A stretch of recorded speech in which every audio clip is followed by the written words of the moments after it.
ওরে বাবারে, আমার তো চুলকানি জ্বালা আর সহ্য হচ্ছে না। কিন্তু আমি তো ডাক্তার মানুষ, রুগীর সামনে চুলকানো যাবে না। এখন তো রুগীরাও সব এসে পড়েছে। তাড়াতাড়ি রুগী দেখে আমার বাসায় চলে যেতে হবে। নাম্বার 2, মিস্টার কুদ্দুস, তাড়াতাড়ি চলে আসেন।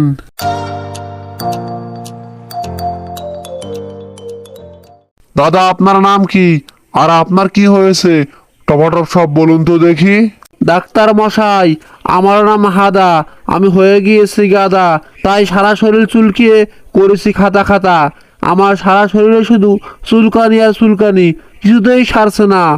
আপনি এটা বিহিত করুন ডাক্তার মশাই। শুনুন ভাই হাদা, আমি ছিলাম ডাক্তার, কিন্তু আমি এই চুলকানি গেছে হয়ে গিয়েছি মুক্তার। আমি কিছুতেই এই চুলকানি সারাতে পারছি না। আমার সারা শরীর চুলকানি, সেই আমি সারাতে পারছি না।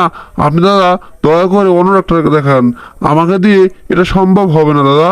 চুলকানি ও চুলকানি তুই অপরাধী রে, আমার এত সাদের শরীর তুই নষ্ট করলি রে। চুলকানি, এ কি ভালো হবে না দাদা? আমি তাহলে যাই, আমি গিয়ে অন্য ডাক্তার দেখাই, কি আর করব।